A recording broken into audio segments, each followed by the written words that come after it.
Building speed picking can feel impossible when you don't know where to start. I know that because I struggled for years trying random exercises with barely any results. But today, even though I'm not a shred god, I can tell speed isn't a problem anymore and I can easily play this kind of stuff.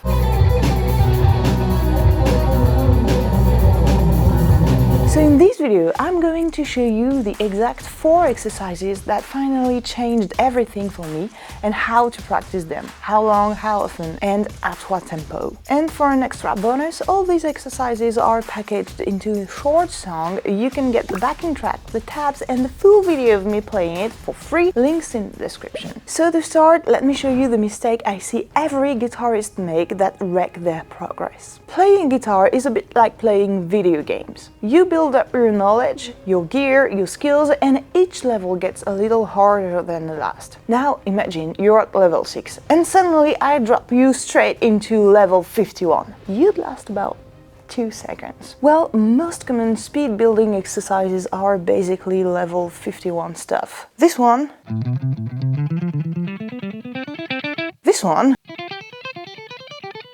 or this one.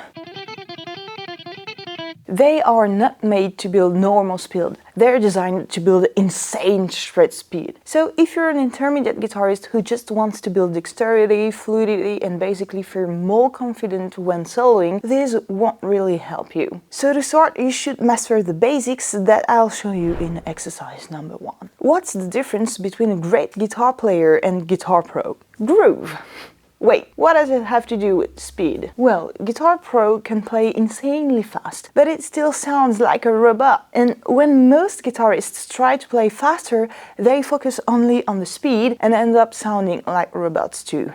That's not what I'm gonna show you here. So if you want to improve both your speed and your music quality, you've got to develop your groove. And that comes down to 2 main things: palm muting and accents. And that's exactly what exercise number 1 is going to teach you.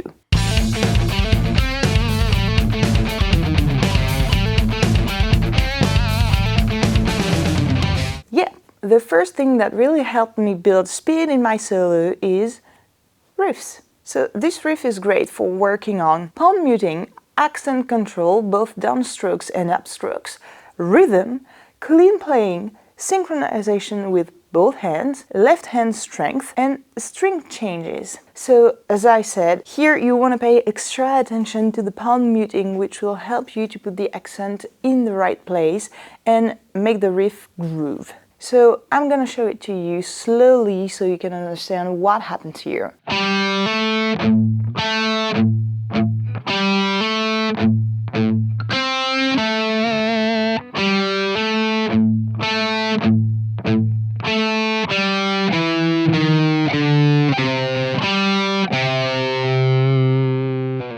If you want to improve this, I recommend spending at least 10 to 15 minutes a day working on it, starting at a slow tempo. Slow tempo means you can really focus on your movement, play the riff cleanly, and put the accent in the right place. Once you feel comfortable, try increasing the tempo by about 10 BPM and keep adjusting over time. Now, don't forget to grab the tabs, the backing track, and the full video of me playing the exercises at 2 different tempos, links in the description, it's free. And now let me show you another part of the song, exercise number 2. Alright, before I show you the exercise, you need to understand what mistake it's going to help you avoid. Have you ever been watering your garden and suddenly the water just stops flowing? You turn around and realize someone stepped on the hose.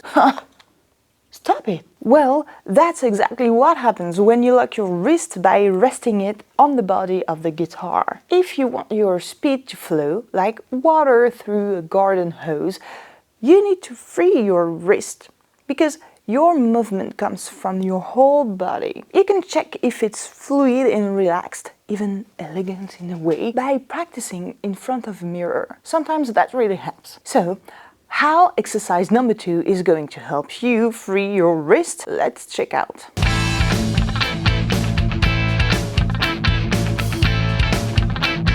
Now the trick here is to make one impulse and then try to play the following notes as fast as you can, like this. 1, 2, 3, 4.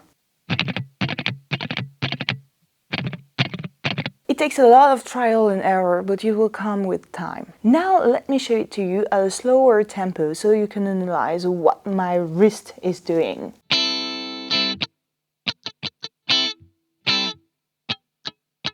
Alright, now it is time to move on more serious stuff.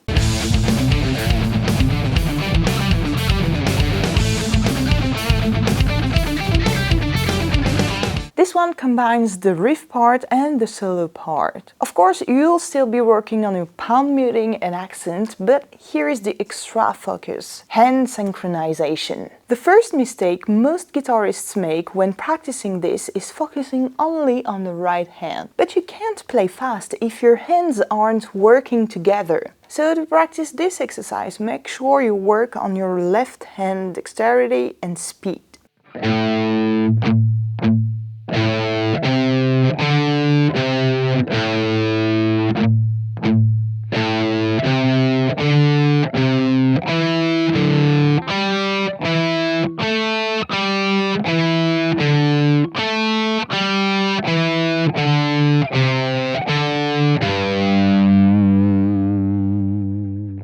If you want to improve this and also exercise number 2, the same principle applies as in exercise 1. First, focus on playing it as cleanly as you can, then increase the tempo by about 10 BPM and see what happens and adjust. Now I'm going to show you the exact technique that changed everything for me in exercise number 4. When I finally decided I wanted to play faster, I focused completely on alternate picking. I spent all my time and energy working on it. But 2 years ago, something changed. I spent 2 days near London at a workshop with just 7 other students and 2 incredible players and teachers, Alex Hutchings and Frank Gumbailey. They're known for playing insanely fast and incredibly clean, of course, but here's the twist. They don't use alternate picking. They use economy picking instead, all the time. Because why waste energy when you can get the same result and open up a whole new range of possibilities with a more efficient technique? Well, don't get me wrong,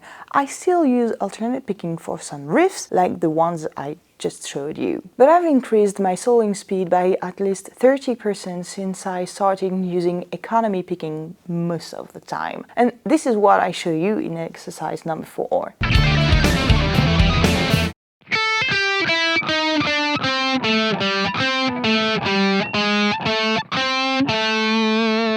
But wait, maybe you don't know the difference between alternate picking and economy picking. So let me explain real quick. Alternate picking is simple. Strict downstroke, upstroke, downstroke, upstroke. That's it. Economy picking, on the other hand, is a mix between alternate picking and sweep picking. Let me show you how it works with exercise number 4. It starts with standard alternate picking.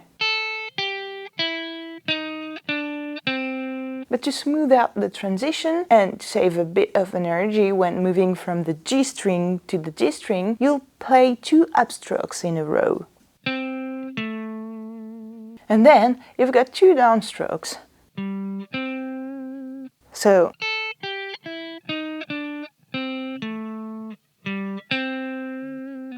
and you'll see that patterns appear later in the lick. So economy picking helps you play faster because you don't have to go around the string. This movement is way easier and quicker than this one.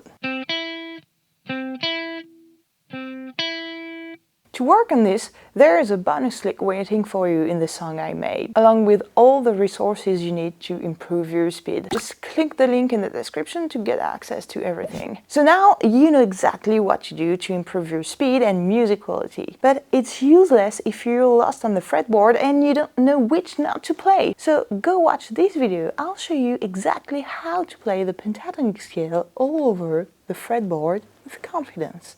Bye!